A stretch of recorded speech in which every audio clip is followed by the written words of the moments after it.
Sa hardware. Ayan, karagdagang materialis.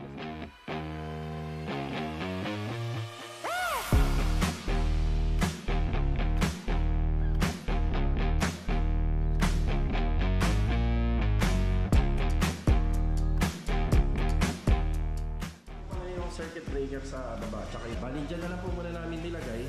So nandito po kasi yung location ng kama, tsaka ready na para sa plano sa tiling, tsaka sa ceiling.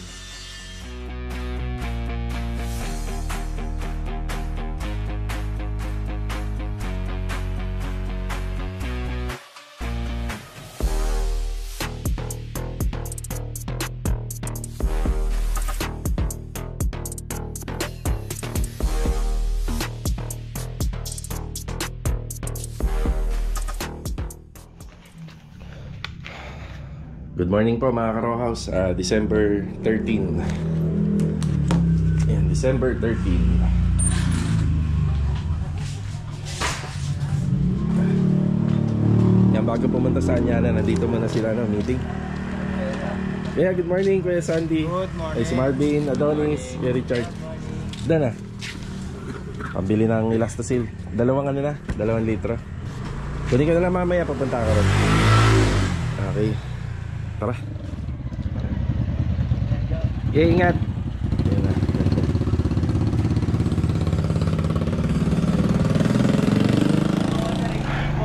Nandito tayo sa hardware. Ayan, karagdagang materialis para sa electrical dun sa project natin sa Phase 3 sa ginagawa nila Kuya Boy. Ayan. Alam mo kung sa isa sabit ah. Thank you ha. Yes, salamat. Okay, tara.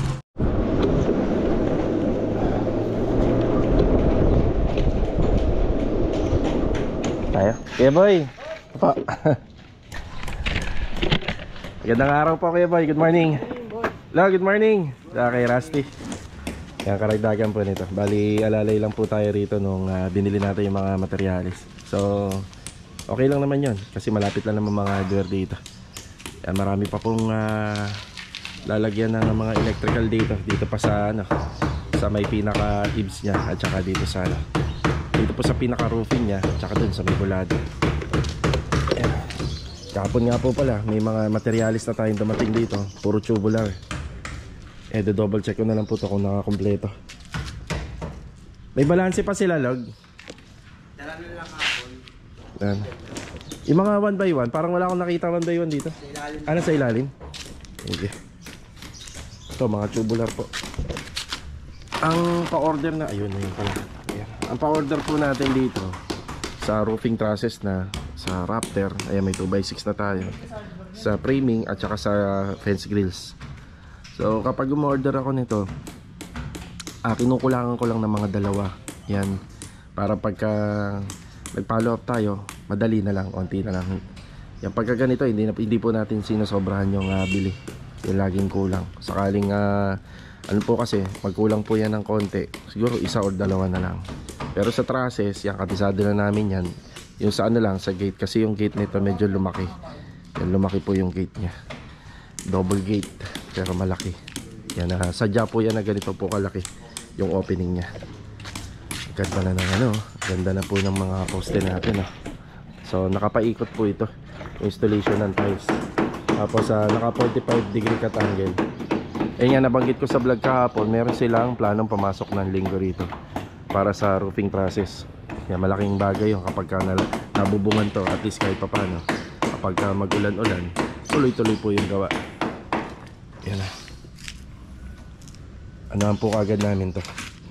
Yan, tatakluban po kagad natin ng karton tapos masking tape. Asan dyan yung sinasabi mo kayo, boy? Ano ba ito? Ayun nga, no. Ang ganda niya. Ano, sunog ko. Ganda ito sa pataas. Sunog to Wala na sa linya to, ano kaya na? Pwede na hawakan na. Wala na, pinutol ko na yan. Ay, grabe, sunog yan. Biro mo naman ilang wipe pinakit Oo yan. nga, ilan. 6. Tapos 1 half lang yung tubo. Sa standard po, dapat medyo maluwag. Hindi po yung Hindi sama-sama. lumalaro talaga siya. Oo. Kailangan po nakakagalaw pa, yung maluwag. Tapos hindi pa nakalagay sa flexible hose. Yun lang. Simento lang. Oo. Kinain lang ng simento. Oo nga, no. So kaya talagang general rewiring to. Babaguhin po lahat. Hugot. Yan, ina na lang po natin ha. Disclaimer lang dun sa unang gumawa. So hindi naman natin tinitingnan yung mali dyan.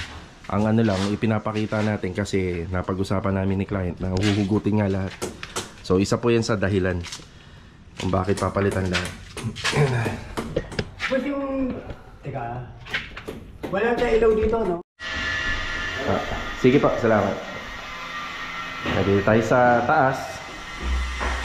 Ayan, ito yung mga wire na lalo na, sunog na siya. Yan, pati nga po pala yung circuit breaker sa baba, tsaka yung panel. Papalitan din po namin yan. Tapos dito sa may bulada, sa eaves, maglalagay po kami ng ano dyan, ng 3 pin light. Dito rin sa labas, 3 pin light. Tapos dito 2. Yan, bali, hiwalay na po yung ano niya. Hiwalay na po yung switch niya. Tapos ang air conditioning ng kwarto na to nandito po. Yan, nandito. Tapos yung compressor niya nasa likod po niyan. Yan, bali dyan na lang po muna namin nilagay. So nandito po kasi yung location ng kama. Tapos nandito yung closet. Tapos nandito yung pintuan. Kasi ito nga po palang workstation nila. Ay, yung ano nga po pala, pwede sila maglagay ng closet dyan. Pero yung pinaka-closet nila nandito. Yan, pero yung location kasi, yun po yung iniisip po natin na baka meron po silang ilagay dyan. Kaya dito na po yung aircon. Yan dyan banda. Saktong-sakto lang po kasi nakaano po sa kama, nakatutok. Tapos dito naman, sliding door naman po to. Kaya yung pwede nilang ilagay na aircon unit dito, pwedeng 1.5 or 2 horsepower. Yan, accommodate na po to. Malamig na yan. Tapos just in case na magpa second floor na po sila client, yung aircon na yan, pwede naman pong isabay sa renovation at ilipat sa ibang location. Yan. Basta yung linya, may linya na tayo. Yun ang mahalaga. Yan, ito muna yung update natin dito. Yan, baka pati sa linggo pag may gusto pang pumasok, yan, pwede ko na po itong papalitadahan. Yan, para malinis na yan. Tsaka ready na para sa plano sa tiling, saka sa ceiling. Yan. Nandito tayo sa phase 1. Ito nga po pala additional na graba. Dumating lang ngayong umaga para dito sa ating project. Tapos sa buhangin, konti na lang to. Pero papadeliver pa po tayo. Yan na yung ating mga poste. Yan. Medyo mataas po yung sa poste natin dito. Nasa 220 cm ang taas nya. 220. Yan, ayos na to. Naka-prepare na. Kuya Doming, good morning po. Yan, good morning. Morning kay Kuya Doming. Mark, good morning Mark. Good morning po. Yan, tinutuloy nila yung palitada rito. Oh, ganda ng halo. Yun, ganda pang palitada niyan. Yan, dito malinis, maluwag. Yun nga, nasabi ko nung mga nakaraan. After ceiling and tiling, may balak si ma'am na, na palagyan ng 2-bedroom partition. Siguro sana ma'am hanggang overall paint na rin. Di ba? Overall paint na para livable na, di ba? Titira na lang. Malaki-laki ang pipinturahan dito. Tapos po dun sa taas napansin niya, yan, pinapaayos po natin yung ano dyan, yung palitada. So meron po siyang kanto para pag nilagay po yung capping sa flashing, maganda po yung resulta. Yan, hindi po siya mayuyupi. So iniiwasan natin yung pag-install ng flashing, may nayuyupi tsaka capping kasi dun unang nabubutas yun. Kaya papasukin na ng tubig.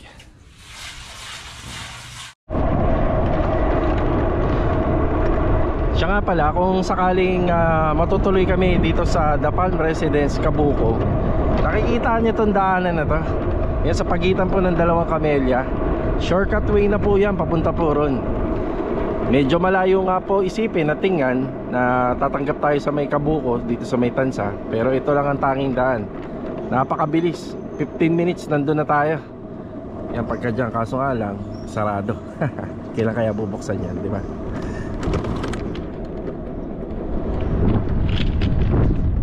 Shoutout po kay Ma'am Isa at kay Sir Edward. Ayan, first client namin dito sa Phase 5 Lumina Homes. Di bale, kung sakaling hindi naman po buksan yung shortcut way na yan, pwede naman po tayo sa ano, sa may kampo dito sa may paradahan. Yan ang ano natin. Diyan tayo laging dadaan, papunta at pauwi. Update tayo rito sa mga ginagawa nating project. Okay, nandito na po tayo dito sa may block 20. Yan, good morning nga po pala kay ma'am. Ayan, good morning. Yan, tuloy-tuloy lang po yung trabaho rito hanggang sa matapos. Bali, overall paint na lang naman po yan. Tapos clearing na lang po pagkatapos. Yan, madali na. Madali na lang po yan. Hey Dindo, good morning. Good morning. Kamusta birthday? Okay lang boss, saya. Iyon, no? Okay, dito tayo. Yan, bali tinshop gray nga po pala yung ginamit natin dito. Yan kasi ang base color po natin na gray. Yan, ceiling, kitchen counter. Yan, bumagay naman po, di ba? Tapos yung mga kornisa nga po pala, yan, naikabit na po nila Master Jojo yan at saka ni Louie. Tapos dito nga po pala sa kornisa, kulay puti po yung ipipintura namin dito. Then tapos magkakaroon po siya ng baseboard lining. Yan, sa baseboard lining, so dark gray or seal gray, yun na lang po ipipintura namin. Tapos ito po, papahiram po namin ng pintura, tinshop gray na lang din. Then hanggang dito na lang po yan sa may mga hagdanan, sa may part ng first floor. So tawag namin dyan, hilamos na lang. And malapit na po kaming matapos po dito. Yan, halos yan, sabi ni Kuya Dindo, bukas tapos na. Final na. Final.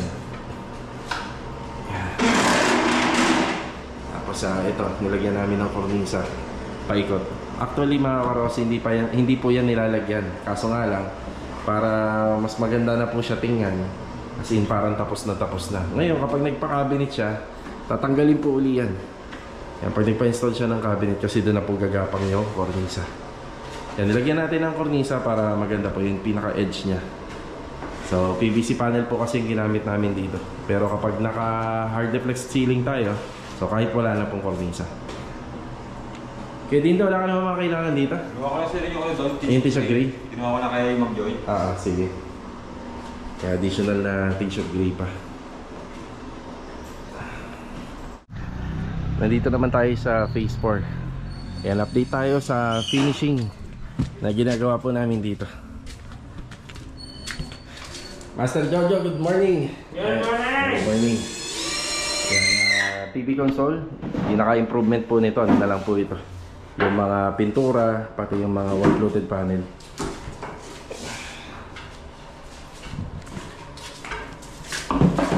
Louie, good morning! Good morning. Yan, bali dito naman po, inumpisa na yung pag-install lang tayo sa mga wall. Bali isang kulay nga lang po yung ginamit dito. Ganito lang po lahat, yan, ganyan lang po lahat. Yan, adhesive po to. Yan, naka-trowel po tayo.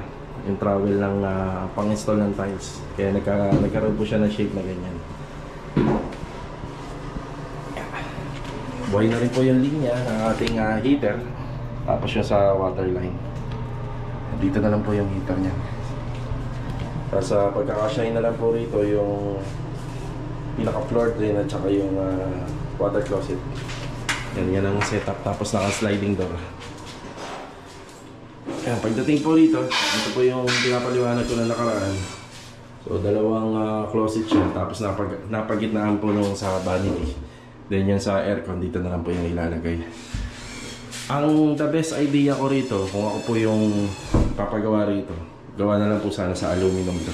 Kasi may air conditioning dito. Pero mas ito po yung pinili nila, gawa po sa plywood.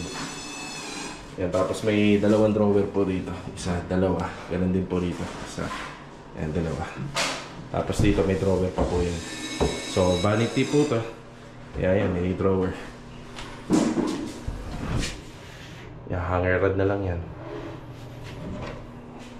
Tapos gagawa na lang po sila ng ano rito, bed box. Bali queen size, 55 by 75. Yung mga dating nakaabang na outlet, unang plano yan. So may iba, iaangat na lang po namin. Yung banda dyan sa gitna. Tapos doon sa dulo, magkakaroon po ng mga open shelves po yan. Siguro every corner na, sagad na. Tapos sliding door na lang po ito.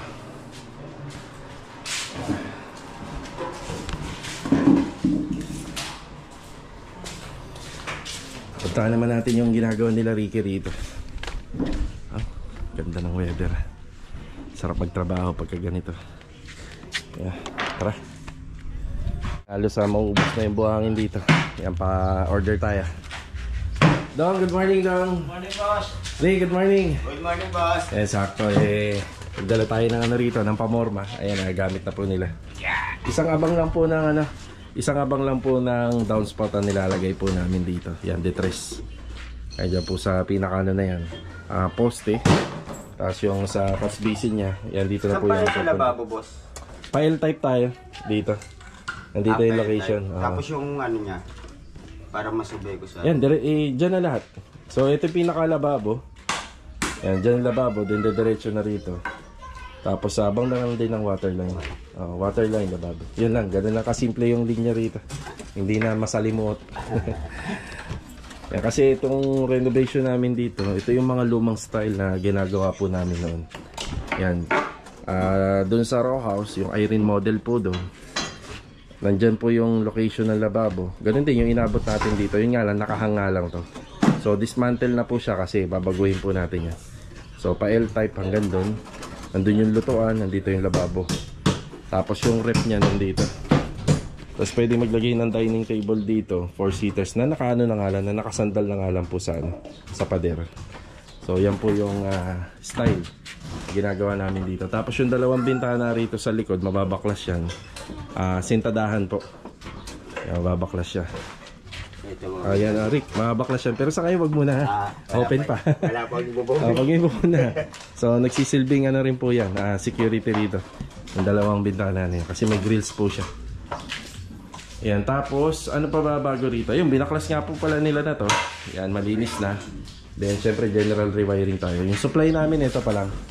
So nakarekta po tayo dun sa kontador. Then naglagay lang po kami ng breaker. So yun lang muna. Ngayon kapag pinestuhan na ni Kuya Boy to, medyo magtatagal pa si Kuya Boy dun sa kabilang project natin. So marami pa siyang babaguhin electrical dun. Ayan. Ayan. So ginamit pala rito si Parlin. Yan, pero GI. Yan, GI. Tapos yung bubong niya, wala naman ako nakikitang kaso ng ng kalawang. Maayos naman. So pagka nagawa yung extension, titingnan din po natin yan. Double check po natin yung mga bubong po nito kung maayos. Hollow blocks meron pa. Tapos bukas Sabado. Check natin. Sabado bukas ano sa tingin nyo? Magpa-deliver akong buhangin? Oo, konti na lang din. Pero... Tapos day off tayo Linggo. Ano sa tingin mo? Sige pa. Ano naman, may kapitbahay naman okay lang yan. So syempre tinitingnan din namin yung pinaka-interval namin dito dahil magdi-day off kami ng Linggo. So nandyan lang po yung buhangin. Wala namang kaso. Wala naman po sigurong kukuha niya. Ang dami niyang buhangin. Kumbaga lang, safe lang natin. Yan, para maganda kasi kapag may materialis, tuloy-tuloy yung trabaho nila rito. So ang extension nga po pala nito, front and back. Pati dito. Ang gate nandito po sa may harapan. So single gate lang po siya. Tapos 3 poste, may cladding, gate and grills. Yung gate nito medyo malaki. Yung pwedeng pumasok yung motor. Tapos naka steel framing na tubular or steel trusses. Tapos inside gutter tayo. Then may taklob magkabilang gilid ng polycarbonate. Ito muna yung update dito sa project natin sa Phase 4. Saka pala mga karos, yung bagong project namin doon sa Block 26. Yan. Hindi ko pa muna napapasimulan. Medyo bitin pa tayo sa manpower. Pero 1 linggo lang naman yun. 1 linggo lang natin siya munang hindi uumpisahan. Tapos dire-diretso na. Ang pepesto po ron sila Kuya Doming. Yan na. Oh, malunggay. Pang tinola. Manok na lang kulang. Rick, Dong, una muna ako ha. Darating na buhangin dito. Sige. Yan na lang po, dito lang ulit. Pasasagad ko na lang kung sige. Siguro yung graba na yan, hanggang matapos na yan. Nakikita ko yan, ha? Sa palagay ko, yung graba na yan, hanggang sa matapos na to. Tapos yung buhangin. Yan, dito na lang muna sa ngayon. Tapos kapag kailangan lang ayusin to, dito na lang po muna yan. So, ganun talaga. Wala tayong stockpile. Yan lang ang disadvantage kapag inner ang unit. Diba? Kailangan titipirin natin yung, yung space. Yan, hanggang sa matapos. Opya. Rest muna tayo.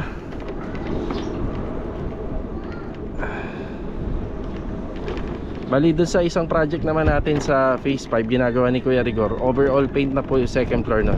Yan, tuloy-tuloy lang po yan. Yan, alis nga po pala tayo. Pupunta tayo sa Anyana project. Tara. Kapitan, happy birthday. Maraming salamat. Yan.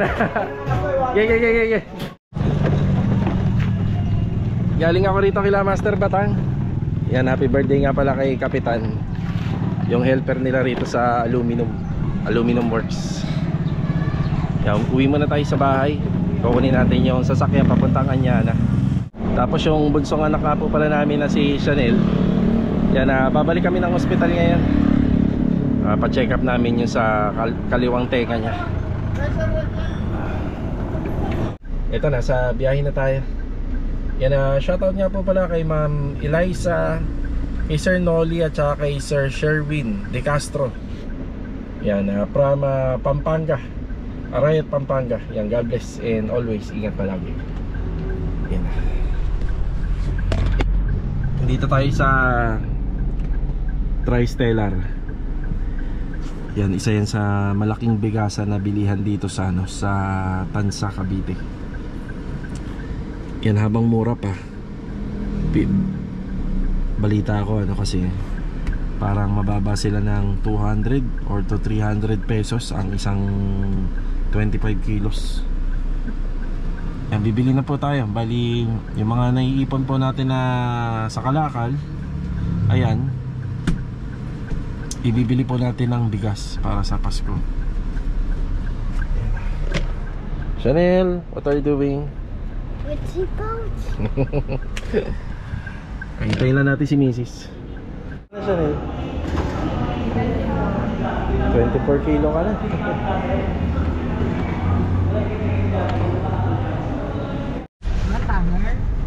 Dito na tayo sa Anyana. Anyana. Dati dito yung gate. Binipinturahan yung bakod. Oh, yeah. And shoutout kay Kuyang Guard. Nasa ludo talaga, ano? May ginagawa na. Sana ganun lahat ng guard, no? Pati sa Lumina. Sana sa Lumina, ganun din. Sa Lumina, ganun eh. Yan, dito na tayo. Halos patapos na yun sa kabila. Ayan. May sila Marvin, Marvin! Sino kasama mo dyan? Si Adonis na dyan? Ayan, nag-ano na pala, nag-install na ng capping ngayon, Medyo hindi kita sa camera. Maiksi lang kasi yung capping natin. Magandang araw at magandang hapon nga rin po pala kay Ma'am and Sir, kay client owner.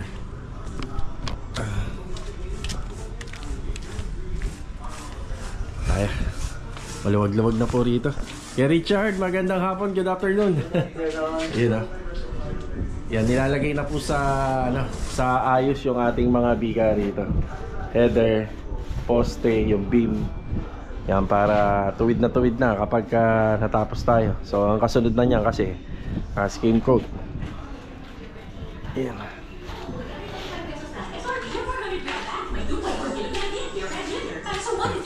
The use of milk supplements is only upon the advice of a health professional. Puro plastering lang po muna rito. Pakadaming papalitadanin. Ang ganda na rin. Tuwid na siya. Level na. Nakuhuli na lang po yun dito. Ayan. So sabi ko nga nung nakaraan sa vlog, puro demolition lang muna. After demolition, plastering. Ayusin. Pag maayos na lahat, proceed na po kami sa tiling. Yan, bali kaninang umaga binigyan ko ng pambili si Adonis ng ng Elastosil. Sangkan ba natin para sa TND. Yeah, good afternoon kay Sandy. Saan ba sila umakyat? Yung boss, nakakatakot umakyat. Oo nga, mataas masyado to. Ah, dito sila umakyat? Nakakalula naman to. Akit nga sa laman kanina rin eh. Ginituod. Oo. Nakakalula to. Yeah. So, ito na po yung hangganan natin sa expansion dito sa second floor. Yan, papunta po rito sa closet, walk-in closet. Ayan, nag-install na po sila ng bubong puron. Ano pala, ng mga flashing. Ayan na. So dito, kitang-kita yung mga Elastosil. Ayan na. So Elastosil sealant or Vulcasil, pwede dito. Sila po kasi yung mas matibay pagdating sa init. So kapag ka silicone nilagay nyo, mabilis lang yung babaklas. Kasi ang silicone, mas maganda gamitin sa aluminum. Kasi itong aluminum, hindi ito masyadong nag-absorb ng init. Yan. Kaya pansin nyo, aluminum kapartner niya lagi silicone sealant. Yan. Dati gumagamit kami ng silicone sealant sa yero, sa flashing, basta flash band tape, basta naka waterproofing tape. Bali hindi na po tayo masyadong gumagamit po yun. Kasi nape-phase out na po yung mga ganun. So dito na tayo. Elastosil, mas okay ito, mas maganda. Yan, para mas malinis to tingnan, pipinturahan na lang po yung bubong pag natapos na kami rito. Re-retouch na lang yan ng chocolate brown.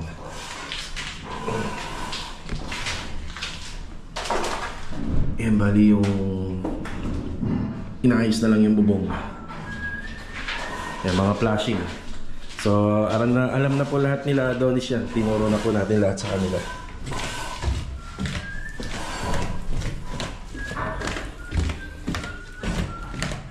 Itong mga natitira na to, din po yung gagamitin. So may side flashing po tayo na may combination na ng capping. Ayan, tapos itong mga to gagamitin naman po dito. Wala pa pong flashing ta. Ayan dyan sa taas. Kumain na sila. Ayan. Nabilan na rin po natin ng tiles to. Ayan yung tiles para rito sa poste paikot. Yan po yung tinatrabaho ni Kuya Richard dito.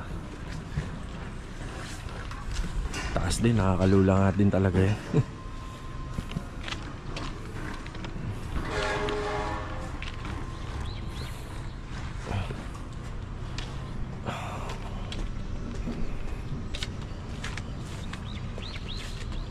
Payapa dito sa Anyana. Napakapayapa. Papa mo? Don! Okay na? Dali na? Yeah. Siyete lang pala ito. Ang band dyan. Ang ano natin? Ang bend. Ang saklob. Sige. Tapos yan doon, 22. Pero ayos naman lahat. Ayos na? Ah, sige. Medyo nakaano nga lang siya, nakaganon. Pero ito na lang yung tututukan natin, yung mga dulo-dulo, di ba? Ayan.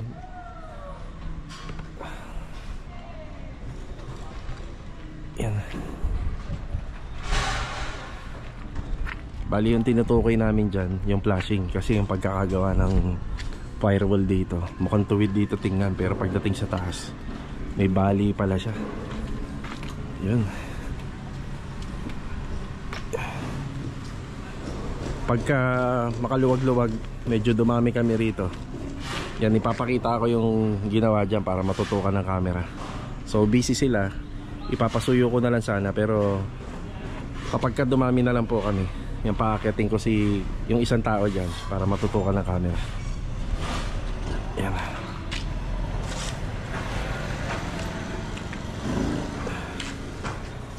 Okay na muna tayo rito. Yan, sila muna po ang bahala rito sa mga ano natin dito, assignment. So sabi ko nga sa mga plastering, napakadaming papalitadahan pa dito. Yan, pate pa. Solid oh. Tapos sa panambak, nakapagpahakot na tayo na nakaraan, pero parang meron ulit tayong ipapahakot pa. Ang dami. So schedule na lang to natin. Pwede na natin ipahakot to para lumuwag na lumuwag. Siguro kundi sa Lunes or Martes, pakakot natin.